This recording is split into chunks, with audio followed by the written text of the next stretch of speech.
Guys example number 90 को देखो, ये लास्ट एग्जाम्पल है इस पूरे टॉपिक का। अब आप कहोगे सर आपने टॉपिक के क्या न्यूमेरिकल करवा दिए क्या, पीएफपी। मैं कहूँगा भाई सारे के सारे पीएफपी हो गए, एग्जाम्पल थोड़े लॉन्ग थे तो इनको 4 एग्जाम्पल को बाद में कराया गया जो कि अब हो चुके हैं। लास्ट एग्जाम्पल है एग्जाम्पल नंबर 90। आपसे कह रहा है a shell is fired from a gun. एक गन है, उससे शैल को फायर्ड करना, गोला जो होता है उसमें से फायर करना मुझे। तो a shell is fired from a gun from the bottom of a hill. एक हिल है उसके बॉटम से। तो बना लेता हूँ, इस डायग्राम को बना लेते हैं। लेट अस सपोज कि ये वाई एक्सिस है और ये एक्स एक्सिस है, ठीक है, ये ओरिजिन है। तो हमसे कह रहा है कि a shell is fired from a gun from the bottom of a hill along its slope. ओहो, स्लोप की दिशा में। स्लोप देखो ऐसा होता है ना, जो हिल होता है, हिल वाला एरिया, तो आप स्लोप की दिशा में क्या कर रहे हो, एक बैरल से एक शैल को फायर्ड कर रहे हो। तो ये कुछ ऐसा सीन है। हमसे कह रहा है the slope of the hill is alpha is equal to 30 degree. तो ये हिल का स्लोप है। तो आप बना लो, लेट अस सपोज कि हिल जो है वो कुछ इस तरीके की है। ऐसा मान लेते हैं कि हिल जो है वो कुछ इस तरीके की है। मैंने और ज़्यादा स्लोप ले ली, तो ऐसा मान लेते हैं कि ये है, ये बहुत लंबी चौड़ी हिल है। तो ये हिल का स्लोप दे रखा आपको अल्फा। आपसे कह रहा है and the angle of the barrel to the horizontal, वो बीटा है। देखो बीटा जो है 60 डिग्री का, तो कहीं ना कहीं जो गन है वो इस तरफ को पॉइंट आउट है। तो ये कहीं ना कहीं वेलोसिटी ऑफ गन में से निकलने वाली शैल की है यू, ठीक है, कोई दिक्कत नहीं है। तो यहाँ से आपने कुछ इस तरीके से अपनी गन को पॉइंट आउट किया हुआ है। तो क्या होगा, यहाँ से कुछ इस तरीके से निकलेगा और कहीं ना कहीं इस स्लोप पर यहाँ जाके ये गिर जाएगा शैल। तो ये एक स्ट्रेट लाइन वाला स्लोप है। तो लेट अस सपोज कि ये यहाँ जाके गिर रहा है, तो जहाँ जाके गिरेगा वहाँ एक्स कोऑर्डिनेट भी होगा, वाई कोऑर्डिनेट। तो लेट अस सपोज कि ये एक्स और ये वाई है, तो कहीं ना कहीं एक्स और वाई आप यहाँ मेंशन कर दो, तो ये तो वाई आ जाएगा और ये एक्स आ जाएगा, ठीक है। इसमें एक चीज़ और मेंशन करो, क्योंकि ये एक तरह का ये जो है ये डायगोनल है। तो लेट अस सपोज कि एस डिस्टेंस कवर करेगा हमारा शैल इस स्लोप पर किसी पॉइंट पर गिरने में। यहाँ से आपने छोड़ा डिशूं, तो ये एस से जाकर यहाँ गिरेगा। तो मान लेते हैं कि ये जो डिस्टेंस ट्रैवल किया है वो एस डिस्टेंस ट्रैवल किया। तो इतना मुझे लगता है कि समझ में आ गया होगा आपके। अब देखो आगे देखो कि लेट अस सपोज कि आप यू वेलोसिटी से अपने बैरल को किए हुए हो और आपने वहाँ से फायर किया। हमसे कह रहा कि बैरल को आपने बीटा एंगल पर किया, तो ये बीटा एंगल है। अगर इनिशियल वेलोसिटी यहाँ पर मैंने यू कह दी, तो इस वेलोसिटी के 2 कंपोनेंट होंगे, एक वर्टिकल कंपोनेंट होगा और एक हॉरिजॉन्टल कंपोनेंट। तो वर्टिकल कंपोनेंट हो जाएगा यू साइन बीटा, जबकि हॉरिजॉन्टल कंपोनेंट हो जाएगा यू कोस बीटा। ये हॉरिजॉन्टल कंपोनेंट है और ये वर्टिकल कंपोनेंट है। इनको मैं एक अलग कलर से दिखा देता हूँ।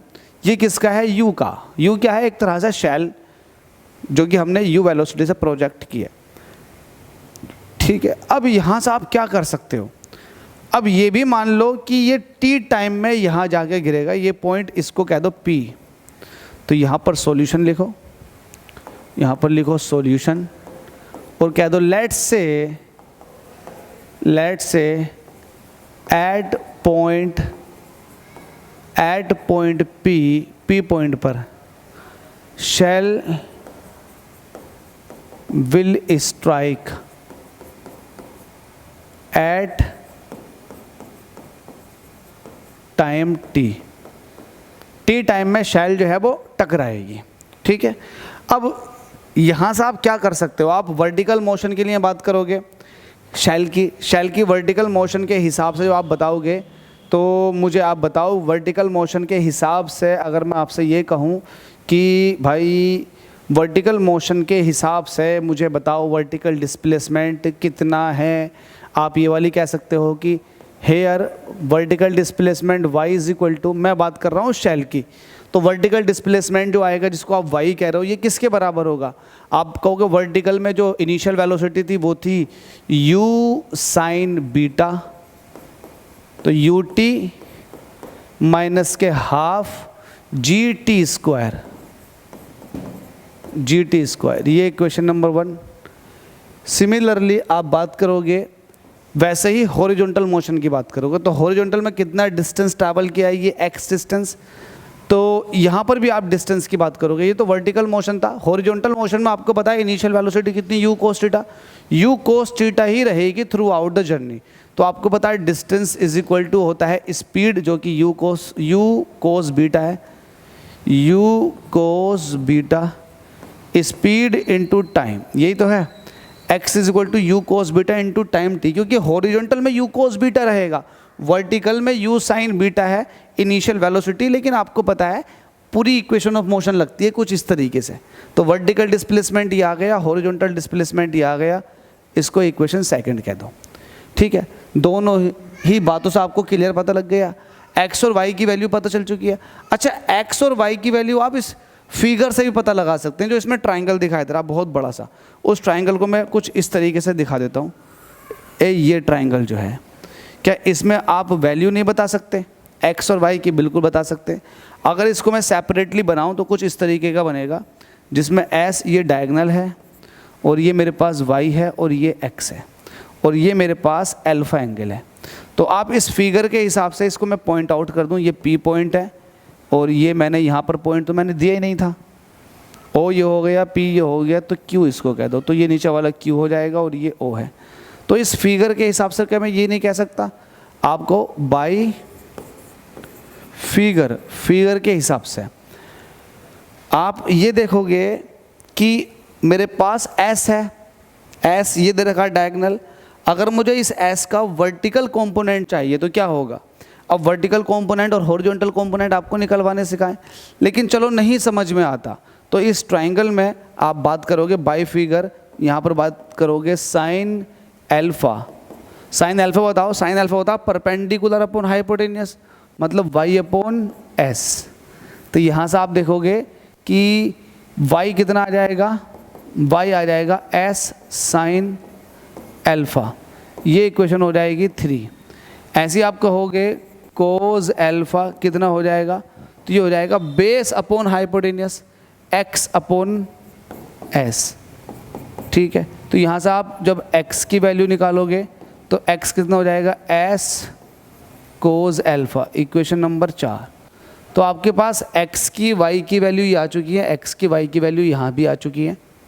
ठीक है, अब थोड़ा ज़रा यहाँ पर होशियारी से मूव ऑन कीजिएगा। अब आपको पता है कि ये भी y की वैल्यू है, ये भी y की वैल्यू है, ये भी x की वैल्यू है, ये भी x की वैल्यू है। तो इन वैल्यूज़ को इक्वेट कर दो। आप कह दोगे फ्रॉम, एक अलग कलर के साथ, फ्रॉम इक्वेशन कौन कौन सी से, फर्स्ट वाली को ले लो और यहाँ से जब फर्स्ट वाली को लोगे तो y है, तो आप थर्ड लोगे, from first and third. First और थर्ड को उठाओगे तो ये भी y है, ये भी y है, तो मतलब s साइन एल्फा ये किसके बराबर आ जाएगा, u sign beta into t minus के हाफ g t², इसके बराबर आ जाएगा। ठीक है, यहाँ से ये वाली बात आ चुकी है। और फिर आप इक्वेशन इसको एक अलग इक्वेशन कह दो, इक्वेशन नंबर 5। अब ये वाली बात करो, फ्रॉम इक्वेशन पहली और तीसरी ले लिया आपने, पहली और तीसरी, दूसरी और चौथी लो, फ्रॉम इक्वेशन 2 एंड 4, दूसरी और चौथी को आप ले लो। तो दूसरी क्या है आपके पास, ये भी x है, ध्यान से देखो ये भी x है, और चौथी वाली ये भी x है, तो दोनों को इक्वल रख दो। तो यहाँ से आ जाएगा u cos beta into t, ये किसके बराबर हो जाएगा, s cos एल्फा के। तो यहाँ से आप किसकी वैल्यू निकाल सकते हो, यहाँ से आप t की वैल्यू निकाल लो। t आपके लिए निकालना आसान हो जाएगा, t हो जाएगा s cos alpha upon u cos beta, ये।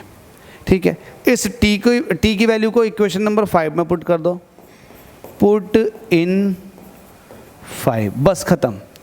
जब 5 में पुट करोगे तो क्या आ जाएगा, s साइन एल्फा, एक तरफ लिखा हुआ इसको ऐसे रहने दो, s साइन एल्फा, और देखो क्या हो जाएगा, ये ऐसे रहा, u साइन बीटा, इसको ऐसे रहने दो, u साइन बीटा आपने इसको ऐसे रहने दिया। अब इसके बराबर में t, देखो मल्टीप्लाई में t, और t की वैल्यू कितनी है, s cos alpha upon u cos beta, s cos alpha upon u cos beta, s cos alpha upon u cos beta, S cos alpha upon u cos beta. तो ये वाली बात यहाँ पूरी हो गई। Minus half g t square, तो लगाएंगे माइनस के हाफ जी, टी की वैल्यू क्या है ये है, तो ये हो जाएगा s square cos square alpha upon you square cos square beta.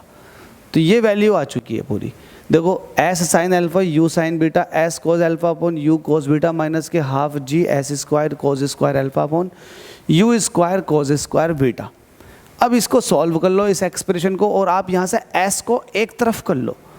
कैसे करोगे आप देखोगे यहाँ भी एस है, यहाँ भी एस है और यहाँ पर एस स्क्वायर, तो एस कॉमन ले लो। तो ये एस साइन अल्फा बचा, यहाँ से एक यू से ये यू कट जाएगा, और तो यहाँ से आपने एस कॉमन ले रहा, तो यहाँ से आपके पास साइन बीटा बचा और कोज अल्फा बचा, और नीचे आपके पास कोज बीटा बचेगा। एस तो बाहर गया, माइनस के हाफ जी ऐसे ही, एस बाहर जा चुका है, तो यहाँ से बचेगा कोज स्क्वायर अल्फा, और यू स्क्वायर भी है ऐसे रहेगा, you square cos square beta. ठीक है, तो यहाँ से एक एस बचेगा, वो मैं यहाँ पर अलग से लिख देता हूँ। ये एस से एस ख़त्म हो गया। अब यहाँ सिर्फ साइन अल्फा है, sine alpha is equal to, यहाँ से बचेगा sine beta cos alpha upon cos beta minus g/2 cos square alpha into S upon you square cos square beta. ये सब चीज़ बच रही है, बचने दो। एक काम कर लो, इस टर्म को इधर उठा कर ले आओ, तो g/2 cos square alpha into S upon you square cos square beta, ये हो गया। ये ऐसे रहेगा sign beta cos alpha upon cos beta, और ये टर्म आप इधर को ले आओ, तो प्लस की इधर आकर माइनस की हो जाएगी, ये हो जाएगा साइन अल्फा। इसके नीचे 1 लगाओ, और एक काम कर लो g/2 ऐसे ही cos square alpha into S upon you square cos square beta.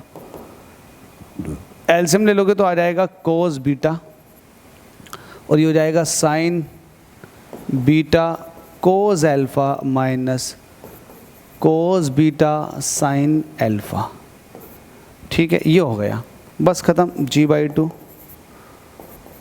Cause square alpha into S upon you square cos square beta.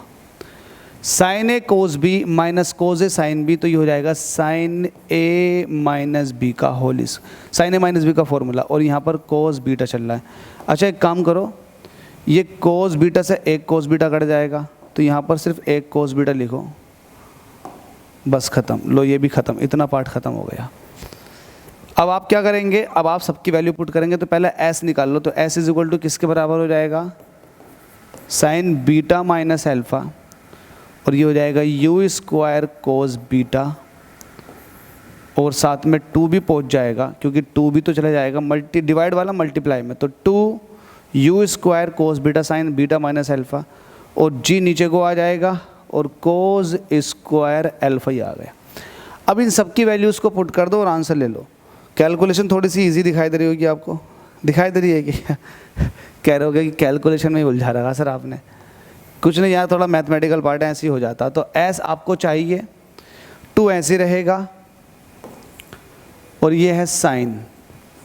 मुझे बताओ साइन बीटा की, बीटा दे रखा आपको 60 डिग्री और अल्फ़ा दे रखा 30 डिग्री, तो beta 60 minus 30 degree, 60 minus 30, you की value दे रखी है 21, तो ये हो जाएगा 21 का स्क्वायर, 21 का स्क्वायर, और कोस बीटा की वैल्यू कितनी दे रखी है 60 डिग्री। फिर अब नीचे आएगा अपॉन, ये सब मल्टीप्लाई में था ऊपर वाले, तो मल्टीप्लाई में थे तो इसको फिर इसके हिसाब से दिखाओ। मल्टीप्लाई में ये एस चल रहा है इधर को, अब नीचे दिखाओ, नीचे कितना आ जाएगा, जी की वैल्यू कितनी है 9.8, और साथ में कोज स्क्वायर अल्फ़ा की वैल्यू कितनी है 30 डिग्री। देख लो एक बार, अल्फ़ा की वैल्यू 30 डिग्री। इसको सॉल्व करो, एस आपको चाहिए 2 ऐसे रहेगा, 21 का स्क्वायर करोगे तो 441, साइन, यहाँ से साइन 30 डिग्री बचेगा। साइन 30 डिग्री की वैल्यू कितनी होती है 1/2। कॉस 60 डिग्री की वैल्यू कितनी होती है, वही होती है जो साइन 30 डिग्री की वैल्यू होती है, मतलब 1/2। नीचे 9.8 ऐसे ही चलेगा। कोस स्क्वायर 30 डिग्री, तो कोस स्क्वायर 30 डिग्री की वैल्यू वही होती है जो साइन 60 डिग्री की वैल्यू होती है, मतलब √3/2। स्क्वायर है तो स्क्वायर दिखा दोगे, ठीक है। तो s = कितना हो जाएगा, जब इसका मल्टीप्लाई करेंगे तो ये हो जाएगा 2, 8, 8 और ये हो जाएगा 1/4। नीचे हो जाएगा 9.8 और ये हो जाएगा 3/4। तो 4 से तो 4 कट गया, तो s = आ जाएगा 882 और ये हो जाएगा 9.8 × 3। इस छोटी सी मल्टीप्लिकेशन को कर लो और आंसर पा लो। आंसर = कितना आ जाएगा, जल्दी से बताएंगे, 30 मीटर, 30 मीटर के। थोड़ी सी कैलकुलेशन है, चाहो तो इस कैलकुलेशन को यहाँ परफॉर्म कर लो। अच्छा ये देखो कि ये कट जाएगा 8 और 8 × 16, 17, 18, ये 3 से कट जाएगा। मैं यहाँ कर देता हूँ बाकी कैलकुलेशन अगर चाहो तो।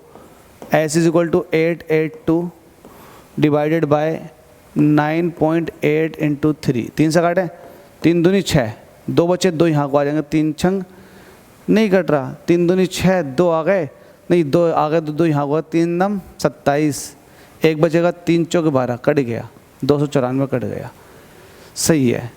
अब आप पॉइंट हटा देंगे, ऊपर 0 बढ़ा देंगे, तो s = हो जाएगा 2940 डिवाइडेड बाई 98।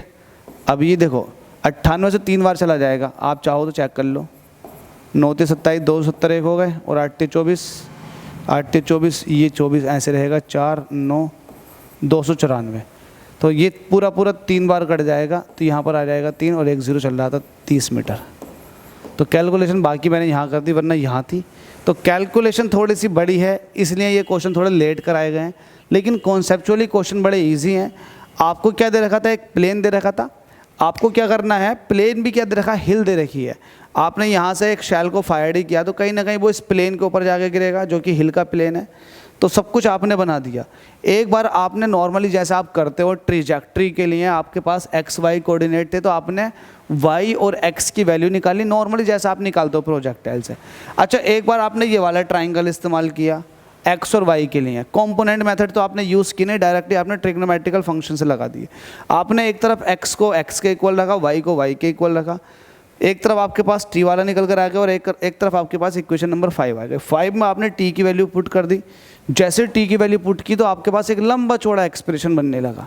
आप चाहो तो यहाँ भी अल्फा बीटा और यू इन सब की वैल्यू रख के आप आंसर निकाल सकते हो, वो कैलकुलेशन है। बस ये हमने चाहा कि ये कहीं ना कहीं सुकड़ता हुआ चला जाए, तो सुकड़ने के लिए आपने इतना कुछ किया। आप चाहें तो यहाँ भी रख सकते हैं, साइन अल्फा की वैल्यू एस आपको चाहिए, यू की वैल्यू क्या है, साइन बीटा की वैल्यू क्या है, ये सब आप यहाँ भी रख सकते थे। जो काम हमने यहाँ किया है, इसमें रखा है हमने ये काम आप यहाँ भी कर सकते थे, लेकिन कैलकुलेशन चूँकि लंबी है तो कैलकुलेशन वहाँ भी लंबी हो जाती। तो आपने इस पहले मैथमेटिकल फंक्शंस को ही छोटा किया, उसके बाद आपने सबकी वैल्यू पुट की। आपने 2 ऐसे रहने दिया, साइन बीटा माइनस अल्फा की वैल्यू रखी, मल्टीप्लाई में यू स्क्वायर, फिर कोस बीटा की वैल्यू रखी, फिर जी की वैल्यू रखी, फिर कोस स्क्वायर अल्फा की वैल्यू रखी। तब आपके पास सारा का सारा सॉल्व करने के बाद ये आया। मैंने यहाँ से डायरेक्ट 30 रख दिया, आपको दिखाना पड़ गया मुझे कि ये 882/9.8 × 3 कैसे 30 के बराबर आया, तो वो बाकी कैलकुलेशन मैंने यहाँ कर दी। Thank you so much. मेहनत तो बहुत लगती है, मुझे लगता है कि आप में से बहुत सारे बच्चे ऐसे होंगे जो स्किप कर गए होंगे, हिम्मत हार गए होंगे, कौन देख रहा है इतनी लंबी वीडियो, छोड़ो। लेकिन भाई चीज़ें बहुत कुछ सीखने के लिए मिलती है, पूरा का पूरा ट्रिग्नोमेट्री आपको सीखने के लिए मिला, और यहाँ पर इसमें कॉन्सेप्ट कितना क्लैरिकल था वो आपको समझ में आ गया। उम्मीद करता हूँ वीडियो में एंजॉय किया होगा आपने। Thank you so much for your love and support. Bye.